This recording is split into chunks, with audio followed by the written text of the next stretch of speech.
What is happening, people of the world? Welcome back to another episode of the Whiskey and White Show with me, your host, Tommy Mac. And me, your better host, Tyrone McKenna.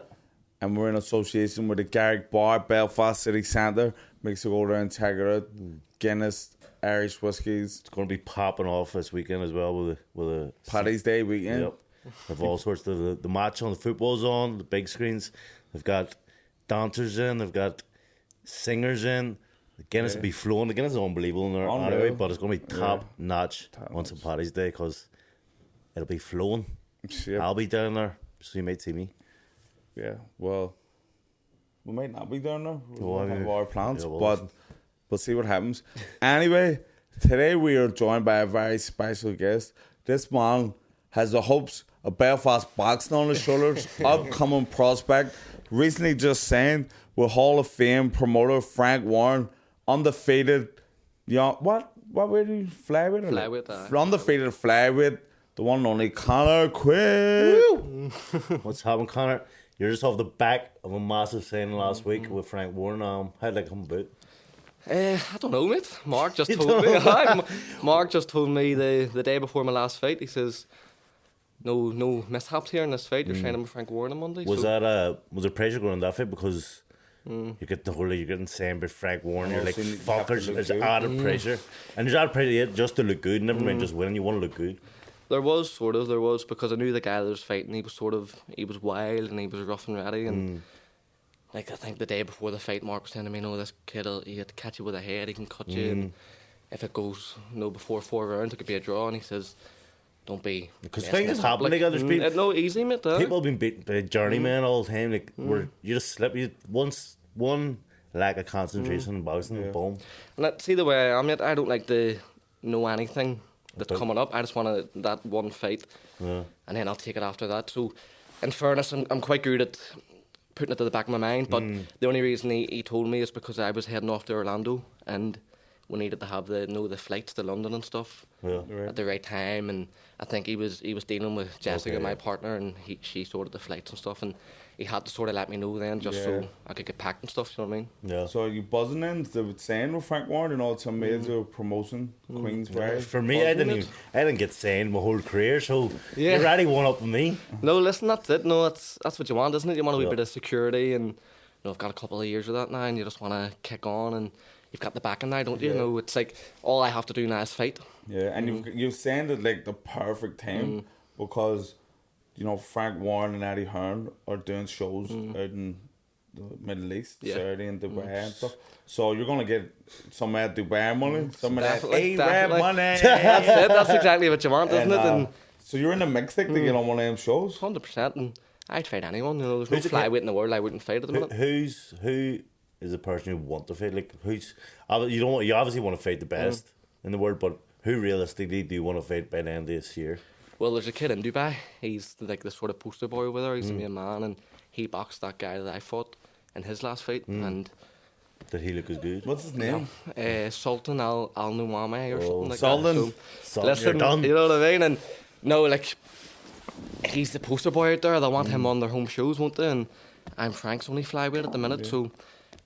It's easy to Is he signed? Who's he signed? I don't know if he's signed with anyone. I think he's sort of just boxing out there, but he's fought in a lot of the Hearn shows that were in Dubai and stuff like that. And he's kind of with 7 knockouts or something. But listen, I'd fight him tomorrow. Genuinely, I think he's highly ranked. He's 50 in box rank. And would you watch much boxing? Like your opponents and stuff coming up? Would you watch the up and coming flyweights? I mean, I love it. I love it. Yeah.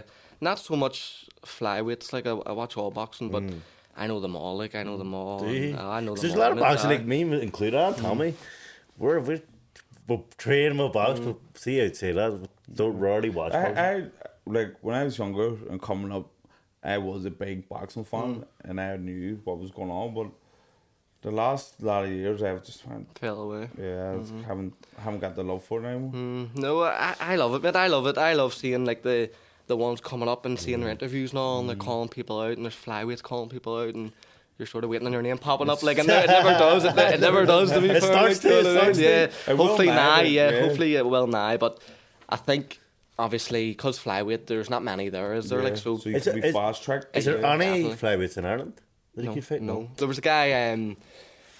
I forget his name, Dylan McDonough maybe. And when I was in Australia, he was calling me out, and I come home, and obviously I wasn't able to box at the time, but calling me out all the time. Ian Cochran was his manager, and Ian Cochran actually, he's a friend of mine now, like, but he was always calling me out too. But I don't know if they knew I couldn't box or not, and they were all calling me out, and I says that makes sense, Irish title or whatever, because I wanted to win the Irish title obviously, and I think my second fight back in Gertwood, Mark contacted him, I think, after that, and he just says no. He wants to fight. You know what I mean? It's different, isn't it? When you Well, so you just said there you were in Australia. What made you go to Australia in the first place? Did you go out there to box, or were you just going to start a new life? No, go to box. I went to box, mate. I wanted to go pro, and there was no real money here at the time in pro boxing, you know. And there's even less out there. No, there's less out there. Well, sponsors and stuff. But like I met a guy the first day, Bobby Werman, a fast guy. If you'll see it on my shorts, and he's my full-time sponsor, like, and he was from day one out there. And is he out in Australia? He's in Australia. He's still there. Like, that's his company's out there. He's Australian? Full-time sponsor. What a guy. He's the nicest guy in the world, mate. He must be, because I'm sure sponsoring you now does fuck all for his business. Mate, nothing. They would have done nothing then. He was at a scaffolding company, do you know what I mean? Like, but he... there's some good people out there. Mate, honestly, this guy, like, and it's a full-time sponsorship. It's not when you fight, it's monthly. Like, see, when I wasn't able to box there, if he wasn't there, I genuinely, I couldn't have trained, because that was the only income I had coming in, and like, it's the best move in my boxing career. Going out there to meet him is definitely up there with the best move. In boxing, people don't realise, compared to other sports, you get injured, you're out for a week. You're done, mate. That's it. You don't make zero money.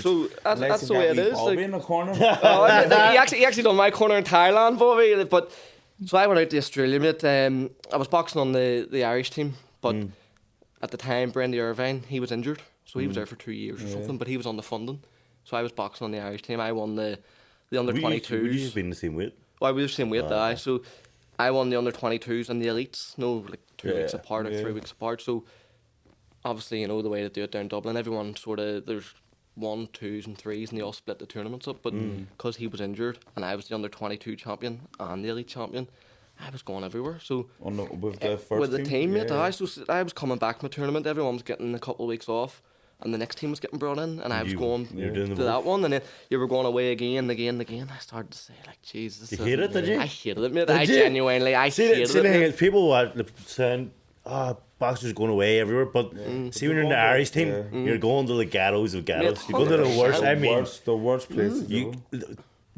couldn't describe these places. They're the ghetto, dude. And like, we're from Belfast, so we're in a big city here, and you've people down there on the team were from like Mullingar. There's about 7 people in the town, so they were delighted just to get to Dublin. But I was going, I hate this place, like, do you know what I mean? I hated it. And then I remember the final straw. I went to a tournament. We're just happy to get out of Mullingar. We're going to Dublin today. Mullingar.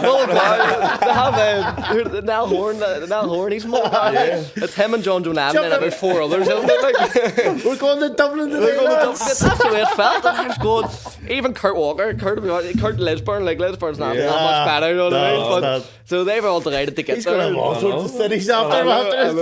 But they were all delighted to get there. Let's sell tickets now outside of Belfast. No, I love Mullingar. Give me 7 tickets down there in the whole town. But no, I remember then the final straw of it, like, we were going away all the time, and Zar's obviously a brilliant coach, like, but a maniac, mate. And I remember we went to a tournament in Romania, but for everyone this was funding tournaments, whereas for me it wasn't, because Brendan was only on the funding. So you couldn't get funding? So I was doing this all for free. Why as can't well. One person get funding at a time? I thought that's what they said. They changed. They did change.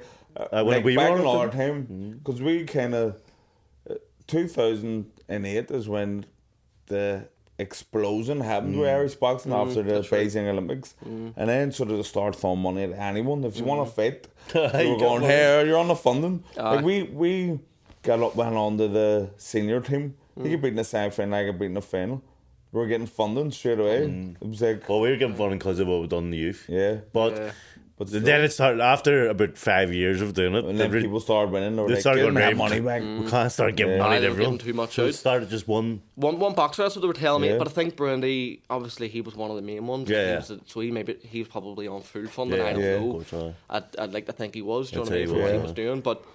So I was doing all this for free, and then I remember I was boxing. That's wild, you're doing it for free. Don't get me wrong, John Conlon, in fairness, he was helping me out up here with the funding in the north. But obviously it's not much, like, but it was as much as he could get me, like. And I remember we went to the tournament, and Czar, I was boxing this kid, and you just hear their names, you don't know them, like. And I remember I was walking out to the ring, and John Conlon says to me, he says, warm your jaw up. I says, that's a strange thing to say. And I turned around, and there was this guy, he was a flyweight, but he was tiny, but he was wee block. Warm your jaw. He said, warm your jaw. I said, how do you do that? He says, he started doing this. Like the map. And so he said that, I said, am I in for it here? Like, but I remember we went out anyway, and so I was saying to me, I want you boxing, get the jab out, and do all this here, though.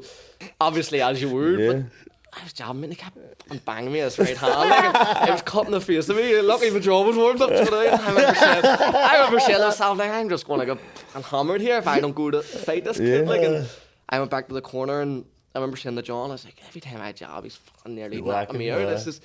I think I could push him back, and maybe, and he says, do it then. And I went out, second, third round, and pushed him back and hammered him. And I remember hurting him with body shots and all, because he was only good if I was left. I remember we had a team meeting that night, and Czar just lit on me, mate. Like, he just went. For not listening? Not listening. Like, don't listen, boy! Did you win the fight? I won the fight. And he went, so loads of people got beat that day, and I won, and he just went ballistic. I remember thinking, like, did he hit you? A wee bit of, he didn't hit me, he just says, you don't listen, you don't. And I says to him, I remember saying, like, would you rather me listen and lose? And get my jaw broke? And he says, yeah, he says, because it's all preparation for the next Olympics. In 3 years' time, you'll be ready to go. And I said, that's well and good until you get beaten. That's insanity. Do you know what I mean? No, like, it happened to me before. Like, we had a wee meeting. Like, we wanted to box this way. And then we fought France. And I had done everything to a T. And I actually thought I won the fight, but I ended up losing. I was fuming then after. And I went mad. I stormed out of the ring now. Spat at the dummy. But they were, like, Zor was buzzing. It was like, yo, you listen, boy, you boxed very well, boy. That's talking about the bigger picture. Remember in the Worlds, they were like, right, so I used to box with my hands down to my knees, like, just fucking relaxed. And then I was going to the Worlds, and like, Tyrone, no, you box like that. But for the first round, just put your hands up, and then we'll see what way the guy boxes. So I put my hands up first round, come back, I'm like 5-0 down. I was like, fuck's sake. I had to box the whole thing like that, and I got battered. I was like, fuck me, if I have my hands down. It's crazy, man, isn't it? Because that's what I was saying. Like, in fairness, like, he lit on me in front of everyone. I couldn't believe it. But then the other coaches that were there, I don't want to say the names, like, but I remember then they sort of put it on him a bit. They were saying, like, there's a time and a place, and because the whole team was there, do you know what I mean? And what age were you? I was maybe 19, 20. 19 crying? It would have been. I was crying. To be honest, I was happy because I was going, like, this is my way out. I'm saying that's me done with. Right, so you wanted to retire? No, he wanted to go pro. I just wanted to not go to Dublin. But I wanted to go pro too, but I was like, I'd rather just box in the club. In the club, like fighting the nationals and stuff. And I went home then, and I boxed Galal Yafai the next day. And did you? Galal Yafai, and I fought the same way against him, but it wasn't the same outcome. I just went to war, like, because I was like, at that point, I didn't know you boxed. There's no point in listening now, like, do you know what I mean? So I remember we went back then, and I was thinking, right, the Olympic qualifiers were coming around. I was like, I'll just stick it out to then. I didn't want to go to the Olympics. I couldn't care less about it. It was just more for everyone else, though, just to say, I was like, you get wrapped up in it. I never wanted to go to the Olympics either. Then once you get on the team, you get wrapped up in that. Olympics as if it's the biggest thing that could ever happen. I remember, like, see to them, and like Czar especially, like, this was your life goal, and I was going, like, it's not my life goal. Like, I have a life out. He used to come off and mad stuff to me and all, like, only sleep 2 hours a night and just the rest sit up and think about boxing. Czar's a maniac, mate. You're trying to sabotage that career. Don't sleep, boy. Don't sleep. I was only sleeping 12 to 2 a.m. then sitting up waiting and all those things. I was conked out. But no, so I remember thinking, I'll wait out and sort of see if qualify for the Olympics. Go and give it out. Honestly, see some of them tournaments. See just getting there to me was like, see the training and doubling your head. See, by the time I was getting there, I was like, I just go out and get beat first fight and just go home. Do you know what I mean? Like, see, if you'd have said to me, most tournaments, if you'd have said, if you lose in your first fight, you go home that night. You'd have done the third everything. I lost on purpose. Like, see, that's a mad mentality. Honestly, I hated it, and then I felt like I was developing as a boxer and all that crap, like, do you know what I mean? But the whole mental side of it at the end. There's loads of boxers like Kakashi like that. He hated it, I'm sure. And then I was like, I'll stick it out for the Olympic qualifiers, and I remember just sort of saying, right, I got to the point where I was like, I didn't really care anymore. I'll do it. And then I broke my hand. And happy days, yes! The hand's broke. So I broke my hand and I had to get a couple of surgeries and stuff. And then that was putting me out of the qualifier. So I just said, right, I said, I'm away. Like, do you know what I mean? And did you turn pro straight away? We went to Australia. So I got on I was talking to Conor Wallace, his manager out there. I was talking to him and he sort of just telling me what he could have done for him. No, so he's that guy that he runs that Tasman Fighters. Yeah, so I think that's his promoter. Mick. I didn't really know them back then. They weren't as big as they are now, but it was Stephen Deller, Fortitude Boxing. So he manages Conor, and then obviously Tasman promotes him or whatever. Right, but so he was sort of saying like he put me and Jessica up for the first. Well, he's given us it for the first 6 months, but we got our own place. So you and the missus flew out? We flew out, mate. We flew out and.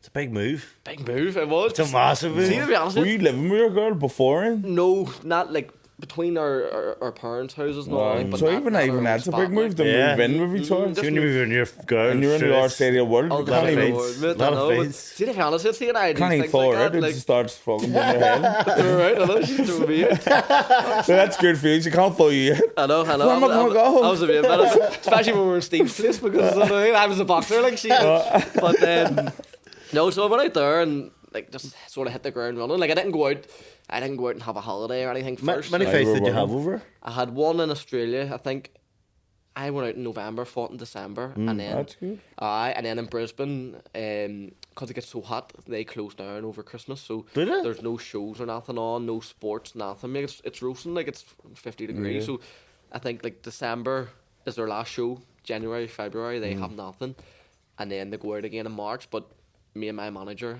and Bobby, my sponsor, and Jessica, we flew out to Thailand then, and I fought in Bangkok in January just to get a fight. Powerful. So like proper fight and proper fight. Like powerful. Fight. It was actually John Hutchinson. Do you know? He set it up. He set it up. I went over to Thailand. I met him and I've trained with him. He was the one warming me up before the fight. Did he do the corner? Well, like help in the corner? Him, Steve and Bobby done the corner. Actually looking, John, if you're watching, we're looking at him on this when he gets home. Yeah. He's home, I think, this month. You need the subtitles for the corner, John. But did you enjoy Thailand? I loved it. Brilliant. Would you eat the old Thailand food? Like, are you alright with food or are you picky food? No, I'm alright, man. I would be picky with some. Did you have scorpion? That's no, that's not picky. That's mad. Scorpion. So I was there. I think we were for.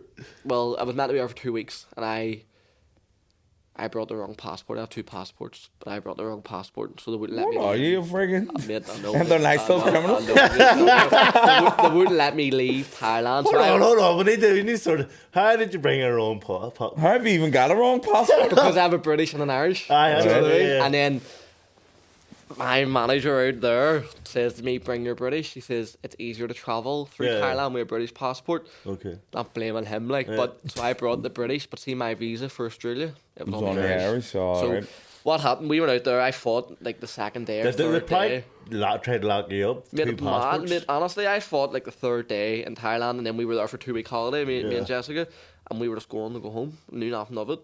And I got my passport, and this guard was just looking at me. I actually booked my suitcase on before because I had an extra suitcase and paid fucking like $500, and then went to give my passport in. So she took the money off me, like, and I gave my passport, and she looked and she was like, "You can't go to Australia." And I says, "Why?" She says, "You don't have a jail." Yeah, she says, "You're going to jail." She says, "You don't have a visa." And I was like, "I do have a visa." And I tried to explain, but she was just having none of it. Was your missus free already? Or? No, this is checking, so we were both standing there together. Okay. I told her to go on, and I was like, "I'll get the sort of go you on." Fuck, and then she's panicking. She's panicking, and I was like, "It'll be sweet." And the girl just said to me, "You're not going." Like, I was like, "Well, hang on." So I spoke to another girl. This girl must have just spotted me a mile off. She was like, "I'm not letting this guy on the flight." Like, and I spoke to another girl, and she says, "Apply for a holiday visa on this passport. You'll get it within 10 minutes." So I done that, but see, because I already had a visa, they sent me a big email, like, investigating why I'm applying for another visa and all, on a different passport. Do you know what I mean? So we get stuck, and I couldn't, so I had to get my passport posted to Thailand, but I don't have the patience, so I was booking flights every day, saying the passport's going to come today, and it wasn't coming. Fuck so I was me. just wasting money. We spent thousands. That's maybe your own fault. It was my own fault. That was my own fault. Every morning, that's big a flight. Every morning, it's a serious risk. I think Emil's going to come today. That's honestly, just money. And then see the day it did come. I'm bad. That's fucking see terrible. the day it did come, right? So this guy rang me that he was doing the post, the post thing, and he was bringing it. He's going to post it to the airport and stuff like that. And he rang me and says, "Mate, you're the last." Like, he was obviously Thai, like, he was speaking English. He says, like, "You're the last one here." And the check-in for my flight closed at 2. And it was like 1:30. And he's like, "You're last." And I said, "Mate, like, can you please make mine first?" And he's like, "No, I can't make yours first." And I says, like, honestly, I says, "Mate, I need the passport." I says, "I'll give you $250. I had Australian dollars on me. I says, "I'll give you $250. And he was loving money it. Man? The money man, but that was all fucking credit card. Maybe they should have been investigating you. I know. But I had no money, right? No. So I had the money on me, so no money, and then no passport. I was like, and he came, and obviously Jessica there, she's panicking because we're going to miss this flight again. And I remember spotting him, coming down the thing. And there was like 3 minutes to the check-in close, and I run down, and I just grabbed the passport of him, but I just run, like, I wasn't giving him the money, do you know what I mean? Did you not give the money? Fuck's sake, I was running, he was shouting the money, I said, fuck that. It was in like a wee brown box, and I remember I was ripping it, I don't know why I was doing it, I was just throwing the box away along in the airport, I wasn't putting it in the bin, so I went up anyway, and I slammed the thing down, the passport, and then she just says no. And I was like, "What do you mean no?" She says, "You're not getting on." It was the same girl. I was like, "Oh, no." So she wasn't letting me on. But what I had done, see, I had already booked another flight that day in case I missed that one because I knew with the passport. I know, but I had booked this one on my Irish passport. So what I done? So our flight was going from Bangkok or what is it? Phuket, the Kuala Lumpur to Brisbane. So I booked the flight from Kuala Lumpur. Phuket to Kuala Lumpur on my Irish passport. So I was like, "You don't need a visa to get in there." So I thought I had sussed out, and that was sweet. So I said to Jessica, "Right, you go and get on that flight. I'll go and get on the other one I've already booked." So I had another one booked anyway, and I'll meet you at the connecting flight. So I went down anyway, and I put the passport checked in for that flight. They let me on that one. It was the same time, but they let me on it, and different check-in staff, and I got on anyway. But on my Irish passport, and then there was like a 20-minute sort of connecting time to get to the next flight. And I remember arriving in Kuala Lumpur, and I asked, like, "Where's the flight to go to?" And it was a different fucking airport. Oh. But they had like a fast train to sort of bring you. And I remember I went anyway, but sure, what did I do then? See, because I was in the airport still, I checked into the next flight on my British passport because that's where the visa was on, or the other way around, whatever way it was. And they were looking, I was like, "Why are they looking this funny?" Next, did they all come out, all the armed guards with the guns and all? On the floor, nah, sir. You bought 14 flights in the last hour. They brought me in. Hello, they brought There's me something in. going on. They brought me into this room, and they were saying, basically, I hadn't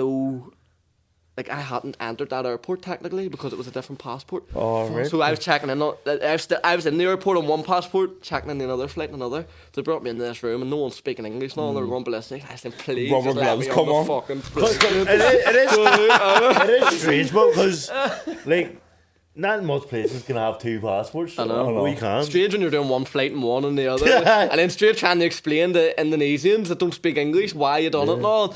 But finally, man, I remember they just let me on, and I just run, and I was like, "I'm gonna get to this gate." And I was like, "Where's Jessica?" I was looking for Jessica to be here, trying to find her because I have no phone and no contract or anything out there, like, and I was like, "Where's she gonna be?" And I just seen me at the fucking O'Brien sandwich shop in Kuala Lumpur. I was like, "She's gonna be in there," and I walked in there, she was sitting there. I was like, "My God!" Just grab there, just honestly, I couldn't believe it. I remember like arriving in the street and all. I was only there for about 10 days. It's more than I was meant to, and it was like I was in jail. Do you know what I mean? I was telling people, "Understand why not just have another holiday, like a 10-day holiday in Thailand?" We stay in the wee fucking hotel, like an airport hotel, and there was ants all over the wall and all. And see in Thailand, mate, they don't they don't use toilet paper. They have the wee dummies hose. run down Thailand. Tyrone loves it. It's his favourite place. Mate, what with the hose? No, fuck, I hate their toilets are disgusting. But do you love it because of that wee hose? No. But I remember every day I was having to go out and hose the walls with that hose just to get the ants off them. And I think back to, why didn't I just go back in the Phuket and have a holiday? Like, do you know what I mean? But you did spend enough on flights that you could have had a great holiday. You could have been living in 5-star. Every day, mate, every day. I know the worst about it was, see, my manager, Steve, gentleman, like, but he done me in this one. He told me he posted the passport, and then a couple of days later, when I'd already booked loads of flights, like, a couple of days later, he asked me for the address again. It was still sitting there, and I says, Jesus, I remember fucking... So is that where you were living in Brisbane then? I was living in Brisbane, Brisbane. That's where you were, wasn't it? Gold Coast. Gold Coast, well, we were just about an hour away from the Gold Coast then. Gold Coast. You had before you even kicked off, you had problems with your scan and stuff, didn't you? No, that was in between. So did you come home in because of all that messing about, or were you just ready to come home? No, I come home. I was only at the start. I was there for another year or so after. But see, when COVID hit over there, they just closed the borders. Yeah. Were you over for COVID? I was there during COVID. But see where we were in Queensland. So every state had different laws, but we were in Queensland. But everything was outdoors. It was roasting, and the only restriction was you can't dine indoors and you can't. Yeah. So it was no difference to us. But the only problem with me boxing was they closed their borders, and they closed them for 2 years, so no one can come in or out. So there was no one. There was a couple of people in Queensland at my weight, but they wouldn't box, so I couldn't fight. Like, we were trying to get fights, mate. And I remember my manager, he was hopeful, and he was saying we're going to get, because there were shows going on. Like, I went to Jeff Horn. This whole time? We trained. I mean, like, no one else stopped boxing, just me and my weight. You know what I mean? And because I remember we went and watched Jeff Horn and Tim Tszyu fight during the height of COVID, mate. There was 100,000 people at it. Like, there was no restrictions that way. It was just they couldn't fly my opponents in. And then there was one guy there, mate, like, we tried everyone, they were all saying, no good fighters, like, and there was one guy left, and I didn't want to fight him. My manager was like, you're just going to have to fight this guy.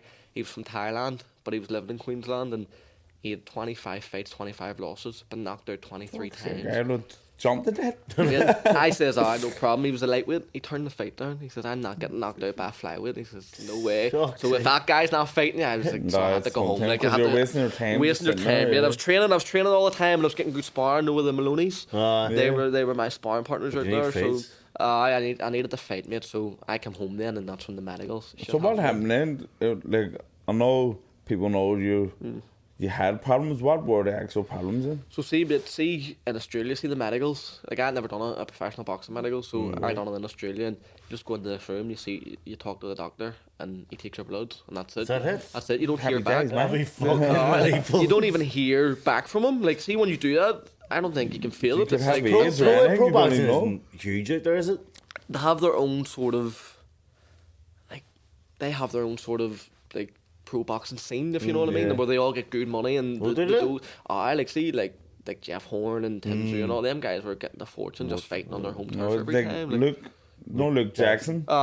So I know Luke from the amateurs and like stay in contact online, but I was watching the whole like big build up to his last fight, and it would look like so epic, and it was in this big arena, but it was like a 6-rounder. A 6-rounder against the journeyman, as you would call over here. But see over there, mate, like, you would have a guy with 5-5, and he'll beat like the top guys next fight. Like, they just fought all the time. They didn't care about losing, and because they were on their own scene, you know what I mean? Like, realistically, them guys are never going to get a shout to come and box here or box in England or anything like that. So but they were getting enough money over there. They were just doing it. So, like, what happened then was I come home then, and I just thought the medical process was going to be the same, because I linked up with Mark out there and spoke to him and stuff, and I told him, I said, like, I wanna box all the time, often, and but I didn't realise how good Mark was. You know what I mean? I was saying all this, and I remember I arrived home on the Monday evening from Australia. Been out there over a year. Honestly, I've been over there for well over a year. Like, and you want to see your friends, the family. And I remember the Monday evening, the Tuesday morning, I'd never met Mark in my life. He was at the door. He was at my door. Do you know, he actually brought me to Colour Master to pick up a photo of you, Tommy. A big photo of you with belts. That's the one that's in Plunkin right now. Patsy hates it. And he said, like, kid, I'm going to get you these belts and all this. And I said, but he says to me, he says, right, come tonight, and signed the contract. Want to get a few photos in the Stormont Hotel. He says, bring your family and friends. And I says, right, okay. And I says, I want to bring my family and friends over. I would kill me bringing family and friends for that kind of. That's what I said. No one wants to go down. I'm not going to bring family and friends to watch me say. But I went in, mate, then that night and didn't bring anyone. Like Jessica with me and Peter Graham and Dee, and we opened this big fucking press conference, big top table, and for me signing pro. Shocking. I looked at it, I says, Mark, and he says, do you not bring anyone? He told me it was just, yeah, you wouldn't have came if I told you it was all this. So I was alright, and he was doing an interview, and I knew I was fighting in March in the Stormont Hotel, the headline of the show and all that, so I thought, and he was doing an interview, so this is I think this was the Tuesday evening we were doing this, and he was doing an interview, and one of the guys says to him, I was just listening in, and this says, so Conor's first fight's in March. He says, no, he's fighting on Friday in Belgium. His first home fight's in March.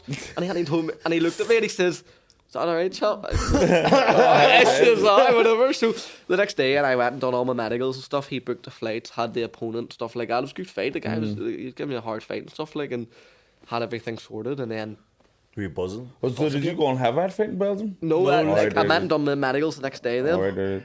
Then I went and done the medicals, but see, to be honest, after it all settled down, I think Mark must have been talking to the board before they got any medicals back, and they were saying like it's probably going to be a tight squeeze to get this passed before Friday or Thursday. It would have had to be for weigh-in or whatever, you know what I mean? And so Mark sort of says to me, right, he booked the flights and all, he paid all the money and stuff, and he sent all the confirmations and all, and he sort of says, and I think this might be a tight squeeze, but I wanted the Chinese, mate. I wanted to come home and get a Chinese. That's all I wanted. So I was sort of half going, right, if I don't get this. So I remember I was driving up to Jessica's house this evening after I'd done my scans and stuff, and I remember saying, because Mark was going to let me know then if I was going to get the license or not. I remember saying, like, if I do, okay, I'll fight.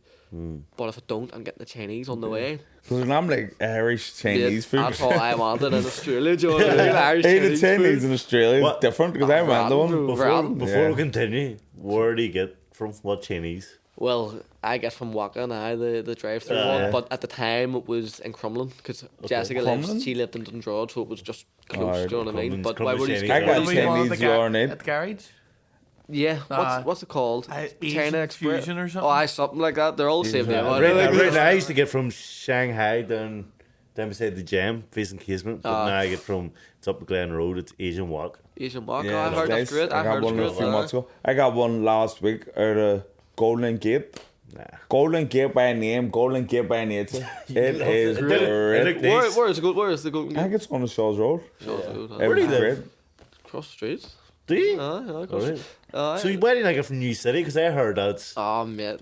Hip job. Is it a hip job? I think there's one... Has anyone ever got the salted chili chicken out of it? No. Yeah. I've never got anything out of it. What's the story about that? Like, it's like cocktail sausages. It's not red. It's not, honestly. It's red. So...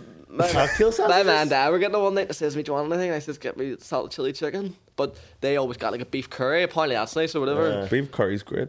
They brought this from Golden Gate. I've never seen anything like this in my life. Do you know what to do? You should all get it tonight for a laugh and just look at it. There's a load of friggin' hype jobs about the road, isn't there? What do you call up on China Style at the end? China Style's great. I always sit on China Style. That is not a hype job. China Style is GR8. That's my logo. I'm throwing a shout in. Elements. Elements is great. I like Elements. Elements is nice. I like that Shanghai Express. See, anywhere. Trust me, Golden Gate. That's the first time I got it. The reason why I get Asian Walk now is because the people that own Shanghai Express moved it up. But I heard they own the Waka as well. Do they know? Could own it all. Maybe. Waka. But did you go to that one? No, Waka. No, I've never been there. The drive-through one. It's good. Oh, great! Did you try that? No. What one? The drive-through Chinese Waka. I have tried it once, and then the second time I went to bring my nephew to it, and we pulled up outside, and no joke, I saw 2 rats running. Fuck's sake. Sorry. That was KFC. I think they were just on their way to KFC. Wrong turn, sorry. KFC's up here. But anyway, we took such a diversion. Let's go back. So you're waiting on the thing. You're waiting on the word.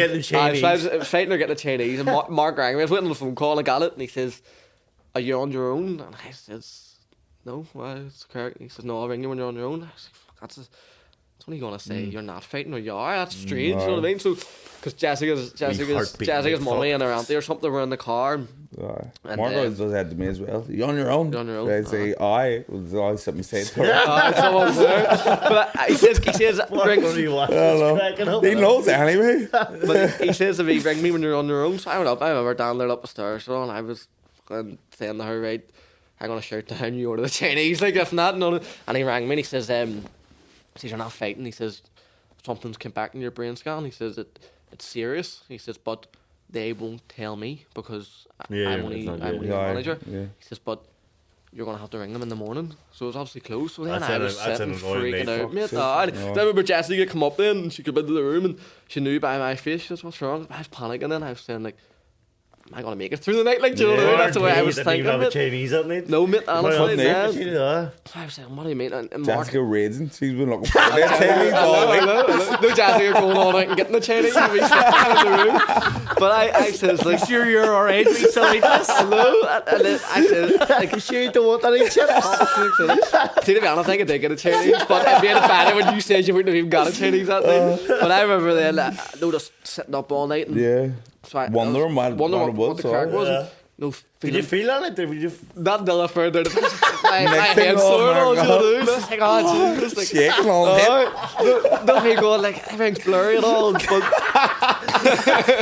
so, but I was alright. Everywhere. I know. I can't move. I can't. Feed me a Chinese.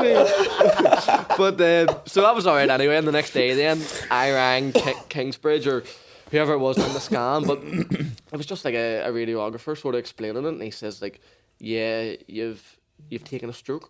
And I says, what? And he says, yeah, he says, I had a stroke. He's like, you've taken a stroke. And I says, well, how do you work that one out? Like, do you know what I mean? I said, I'm definitely 100% here. Like, and he says, no, he says, it's like we can only see the scarring of the brain tissue, and it's showing that you've had a stroke in previous. And like, it says basically, we would imagine that came from obviously all them flights you bought in Thailand, all the money I spent. But they were saying, like, obviously they explained to me. So what a stroke is a bleed to the brain. Yeah, that's what the medical term is a stroke. So they were like, you've got punched in the head and you've got a bleed to the brain. You haven't known and you've survived it and you've been 100%. And surely there should be a symptom of some sort. 100%, mate. And I says, right, okay. So I just took their word for it, obviously. But then he was like, you need to see a doctor here or whatever. So Mark rang me and he booked me in with the top brain surgeon in the north. Like, he booked me in with him straight away instead of waiting on the GP and all. He went and paid all the fees and all the money and stuff, and me and him went and seen him the next day. This was just before Christmas, and I remember I was panicking, freaking out and all, and your heart's pumping, and me and Mark went anyway and seen this guy, and Mark's always early, isn't he? He's always early for things, so he picked me up like an hour early. Like, don't know why he's saying because he's never. No, I know, but Mark's always early. You would know always you're early. Not there. I would know if he's there by a door. Pick you up at 11, he's there at 9:15. Oh, I mean, honestly, like, Mark, so I mean, packing a suitcase. He picked me up so early, but then I was just panicking then the whole time on it. So we obviously finally seen this guy, and we went in, and he looked at the scan, and he was like, he just get up and on, he made me do all these like walks, back and forward. I was like, what's going on here? And like, touch your nose, and he says, mate, that's a smudge on that scan. He says, you have not taken a stroke. He says, that's a smudge. And you've moved when the scan's been done. He says, but I need to just clarify this with 3 other colleagues because it's been brought to the attention. They can't go off one word now. So he says, we'll have to, but they'll agree because it's definitely a smudge. Sweet, whatever. I remember getting out and Mark and hugging me. We were standing outside Kingsford and all, and we were delighted and all, because it was only one day, like, but I thought I'd never box again. Yeah, still. Possibly Dan, like, do you know what I mean? Your life, really. Like, even if you didn't die, but boxing's your life. 100%, mate. And then, you're sweet, no, it's 100%. So I was, anyway, straight back to training. And he says, I'll ring you before Christmas and let you know. He says, because I'm going on holiday, and that's alright. And no, the doctor, like, he's from Bulgaria, he's going back to Bulgaria, and I said, no problem. He says, but no issues. So I was training away, and I rang Mark, because it was Christmas Eve, and he still hadn't, and I rang Mark. I said, have you heard from the doctor? And he says, no, he's still in Bulgaria. And I says, right, 100%, no worries. Or Christmas Day it might have been. And he says, just, keep my head down, enjoy Christmas. And I says, no problem. But I was training over Christmas, like, and Mark was telling me just to relax and all, but I thought he was just saying that, no, just enjoy your Christmas. But I like the train, and so the next day, I think it was Boxing Day or the day after, me and Lewis were in the gym training. Lewis Crocker. Rat! Rat! Get out of here! Me and Paulie McCoy.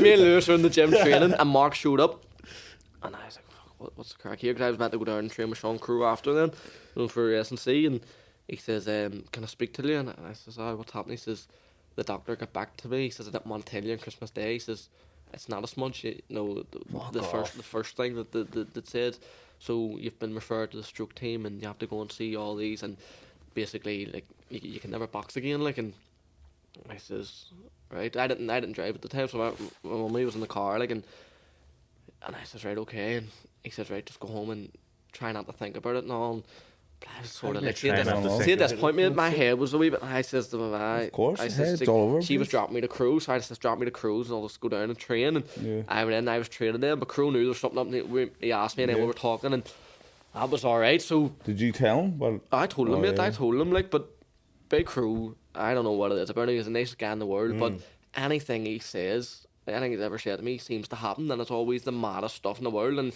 he just, like, his exact words to me was just, I don't believe it. I says, what? He says, you'll be boxing again. I says, sweet. He says, just keep training. And I just kept training, you know what I mean? But see, because it was during COVID, mate, COVID was still pretty bad over here. It was hard to get appointments and stuff like that. So I was referred to the stroke unit in the Royal Hospital to see the specialist. Obviously, once you've taken a stroke, they send you to these guys, like, but fucking nuts, mate. I know, you know what I mean? You must have been the youngest person. Honestly, but see, because of COVID, no one was allowed to go with you. So you were there like 8 a.m. to 5 p.m. because they were doing all these tests and stuff.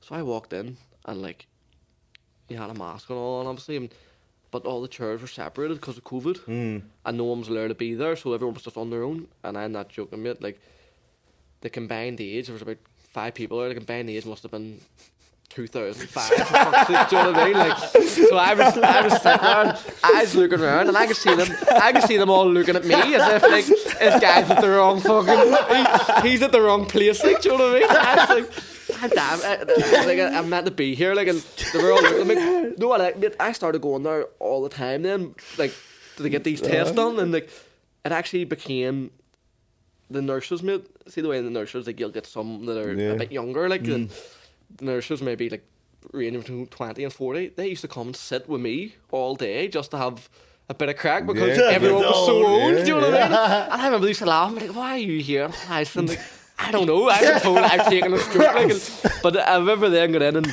you know what I mean? Like, because no one was early. Like, did they ever say what age you took a stroke at?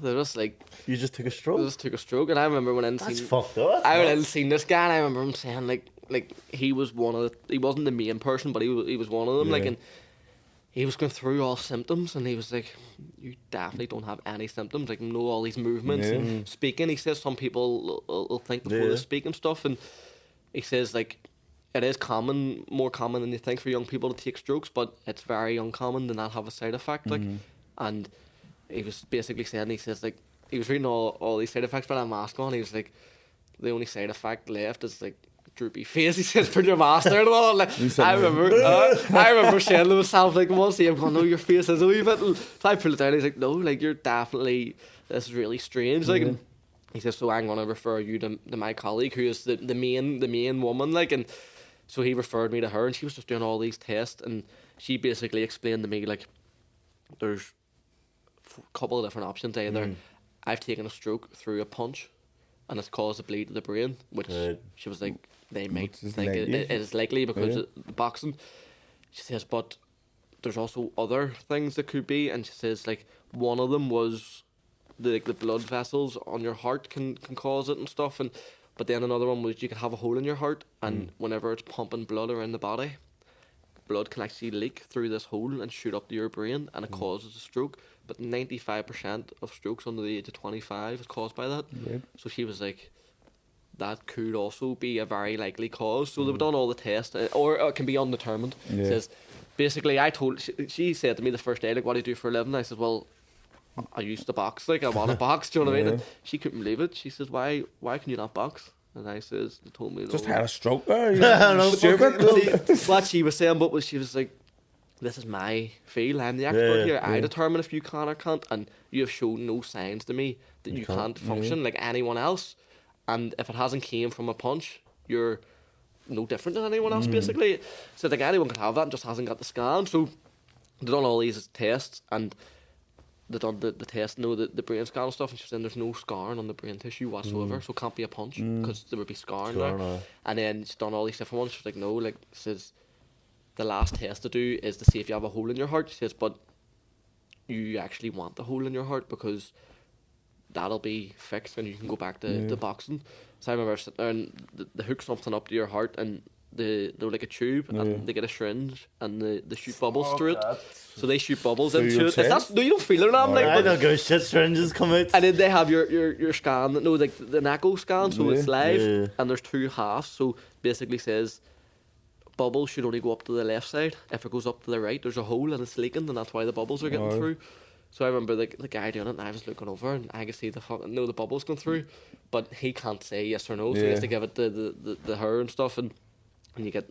I remember seeing the bubbles. I was like, I've definitely got this hole in the heart. So I was loving it, mate. I was delighted. I was mad on it, and she said, right, I'll give you a call a couple of weeks once we've got the thing. And I remember it was my birthday, and me and Jessica were going to stay in Hillsborough, and like a wee spot up there, and she rang as I was on my way up, and she says, good news, you've got a hole in your heart. And we were all celebrating. Good news. It's not mad. Good news. Isn't that crazy? So she was like, that's where you've taken a stroke from, and that more than likely was when you were only born or very young child. She says, because you would definitely have known if anything else. So she says, I say, right, so I can box now. She says, well, you can't box until you get surgery to close the hole. So you had to get heart surgery. So you got heart surgery? So you had to get the heart surgery. That's so then I was then referred to the heart unit instead of the stroke unit. So I was just going from one place to the other, and I went and seen the guy then, and see, because I was so young having all these issues, they put me straight to the main people, like, so I wasn't having to see one to get passed on. So I went and seen this guy, and he says to me, he was like, he says at the start, he was like, there's side effects of surgery and blah blah blah, and then I got speaking to him, and he says, well, if this is going to stop you boxing, I think we need to do the surgery, because like the physical side effects will definitely not outweigh the mental side effects of not boxing again. And I was only from 20 minutes speaking to him, and I says, right, okay. He says, but the only issue is there's normally a 2 to 4 year waiting list, but because of COVID it's longer. He says, so I can't get you, you can't box until you get this done. And I says, right. He says, but if you speak to my secretary out there, she's a lovely woman, and just say, have a good day, she might try and do something. This is on like the Monday. And I says, right, okay. And I went out, and I says, well, how are you now, and blah blah blah. And the Wednesday I got a phone call, can you come over tomorrow and get the surgery done? So I went over and got the heart surgery done. Have a good day, we brown envelope. All the money off the flights. The $250 I didn't pay the postman. There you go. But so mate, like, see, you'd never see a person happier going over to get heart surgery in their life, mate. Like, this was like the breath of fresh air for me, because for 2 years I wasn't allowed to box and wasn't allowed to do. I can't believe you actually had I didn't know heart surgery. Heart surgery. So the way they do it, they go through your leg. So I went over it, and I go through your leg, but the main artery in your heart and your leg. So they go through your leg, pump the vein up, and then they put these devices through to close the hole. But I remember going in. So see, because I was squeezed in, I was in before the unit even opened. And you're getting rushed in. It's dodgy. So I aren't even ready for I was in, and like it says to me, like, if you recover well. Could you have died, sorry? No. Well, you can always die. Instead of having a smoke. You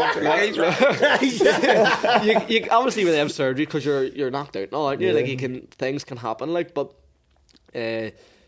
my friend actually got it done the other day there, and then nicked one of his arteries, and that was dangerous, like, but why are you running about with he's gonna be group holy heart gang on. I know, mate, but no, his was worse than mine. His was the whole heart. He gets the open heart surgery and all, like, but it was just the same procedure they do now. But I remember this says to me, like, if you recover well in a couple of hours, we can ring your man, she can come and get you, and you can go home instead of staying over and all. And I remember coming out of it, and I was just that buzzing, mate. I just bounced up on the bed, and I rang my man. They said I can go home, but they obviously didn't say I could go home. Like, and she came over and she was there, nice. And I got up and just walked out, and they were all panicking. No, you can't walk for so many weeks and all. I mean, honestly, and I was just buzzing. And then they were saying, like, no training for like 6 weeks and all, and like no activity, and you're not allowed to be on your feet for 2 weeks. But He was in Belgium at Friday. Mate, Where's your man? Mark had him a fight the next night. I remember going home with no way, like your mum would be like she's all like cautious and all. Yeah. Like, no, do this, do that. So I went up to Jessica's house, and it was like 5 days. No later. raiding. No raiding. I went up to Jessica's house like 5 days later, and her mum would be the same, and she would be the same. But they went to there's a Super Value around the corner from their house. They went to Super Value. I said, "Fuck this! I'm gonna go for a run." So I stuck all my Fuck running off. You're insane. I went for a run around the corner. I wasn't around for 10 years. It's gotta be See, hard. I never really ran before or after this thing. It was just this one day because yeah. I just wanted to Test it out. Test it the new move. But you didn't see for so long. I was told you'll never box again. Do you know what I mean? So I was so you were just buzzing. buzzing. And I remember doing it. It was meant to be like 5k, and like 15 minutes in, I was fucked. Like absolutely, I know why they tell you not to do any activity, but.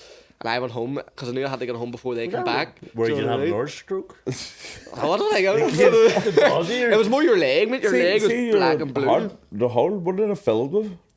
They just put it like, I don't know, like mesh, like netting over it or something. Right. But see, for me, mate, it was more like no one was allowed to know or anything because I was because trying of to boxing. get the boxing Yeah, license. yeah. And that, mate, my leg was black, like completely black, really, really bad. Because they've obviously went in through there. Bruising, And I remember, like a week later, I was getting my hair cut.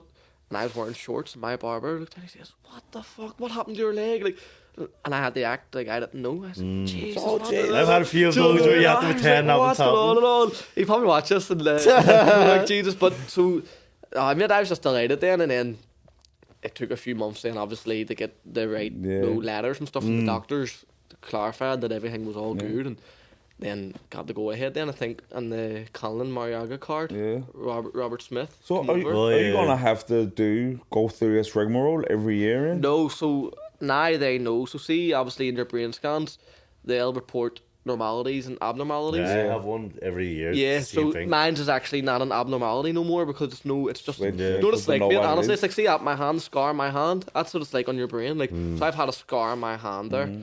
That's nothing. It's just a scar. So when they see that now, it's literally just a scar. It's just when they first seen it, it had never been detected. So it's all 100% now. Then you know what I mean? Happy days. Have you ever had any real job, like not boxing jobs? Real jobs?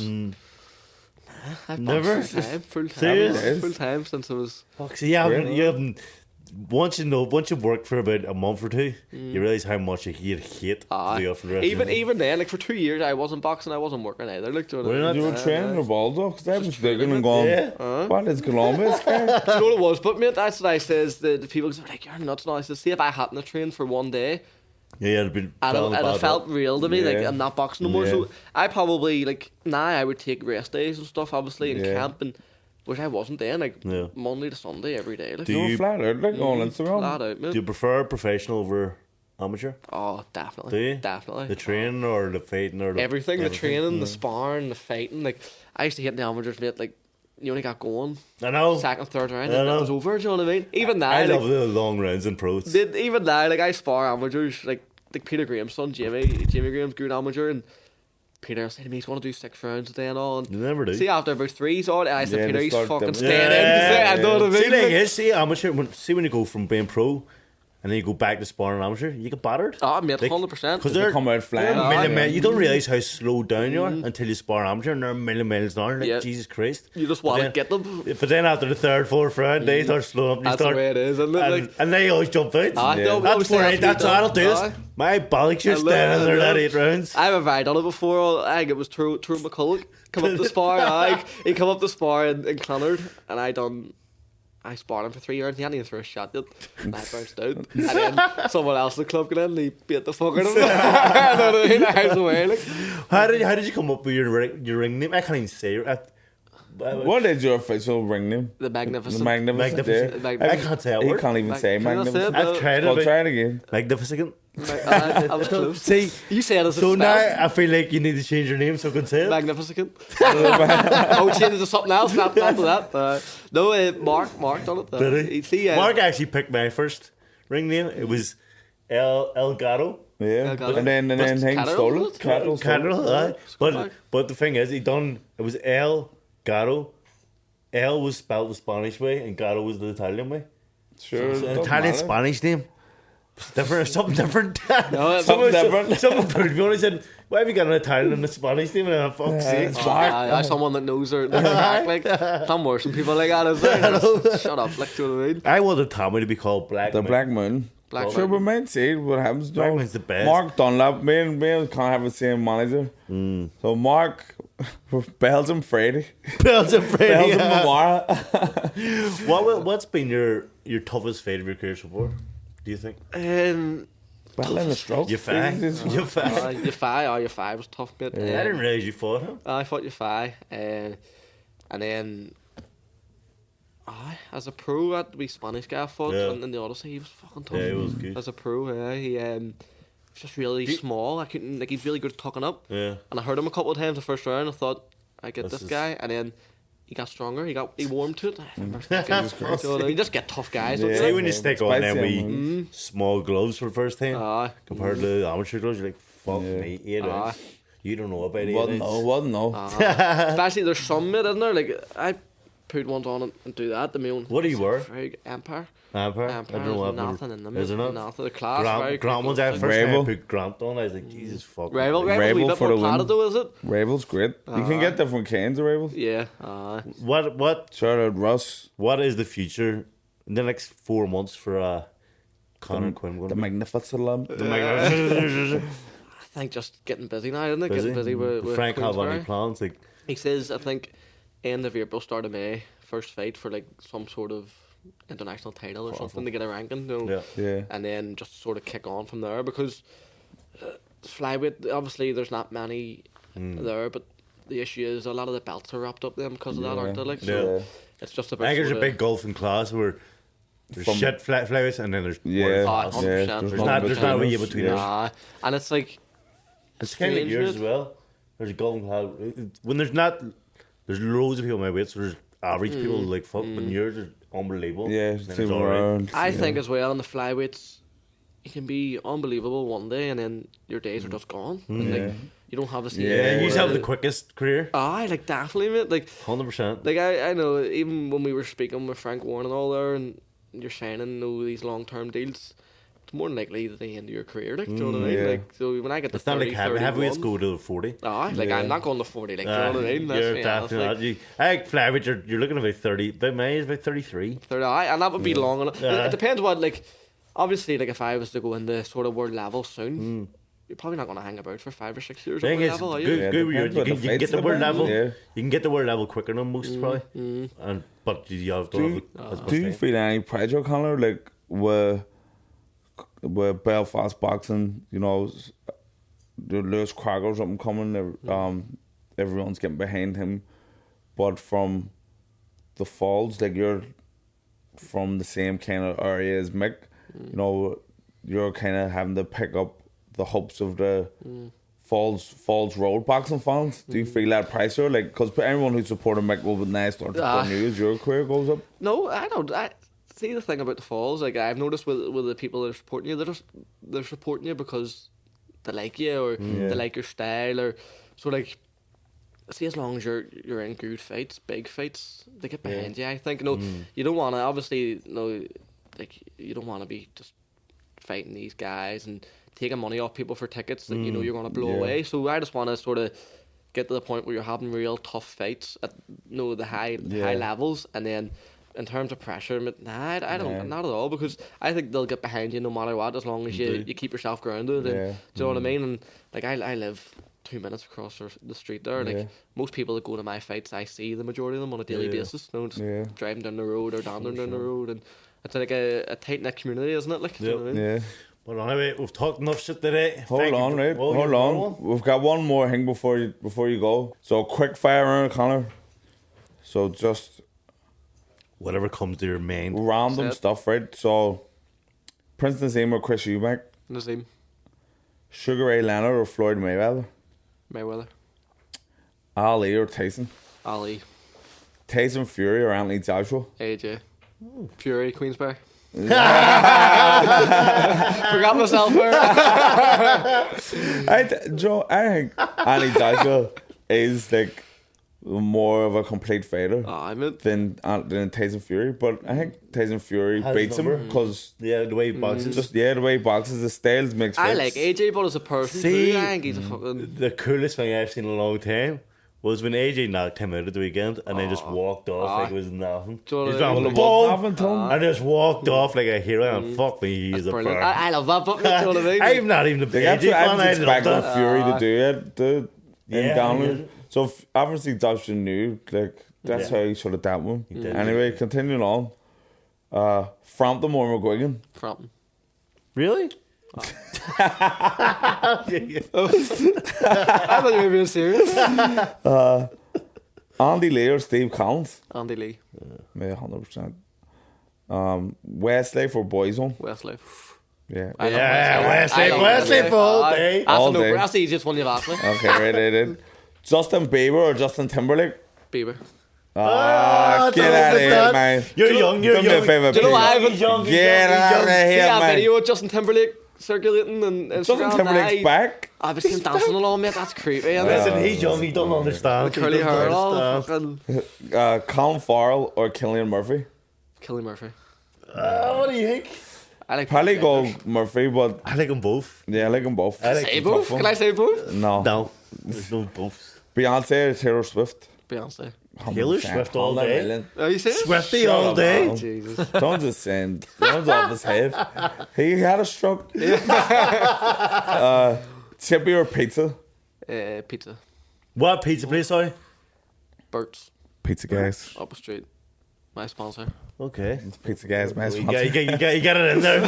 He said pizza guy. Yeah, Nice. does smash burgers now as well. He's telling me the other day. Does it? I love a spice burger. Make go up, he's switch out. He's a gent. We'll just name drop you, get a free one. Chinese or Indian? Chinese. Over an Indian? Every day of the week. It's such a hard choice. Nah. 100%. Every day of the week. Indian's like a luxury word because it is expensive. Like People like to say they like Indian more, don't they? I like that's a thing. Like, that's a personality trait. That's definitely a personality it's a trait. personality. I love Indian. It just depends on the mood. Fuck, what would you get in Indian? I get a korma. That's why you don't like it. What do you get? Vindaloo? Get some. Do you get it at takeaway though? A boona. What? Do you get it at takeaway? Do you know what? I got an Indian the other day and the tree's coming they out. forgot my masala chips. Nah, we're getting there easy. They forgot my chips? masala I've never heard chips. Oh, mate. And I rang them and they says come back and pick them up, no problem. And I went back and she went in to get them and they tried to charge her $6.50, so I'm off Indians for again. Okay. So it's a personal vendetta more than Chinese. Snickers or Mars? Snickers. Yeah. And the last one, D. Waltz or Peter Graham? Peter Graham.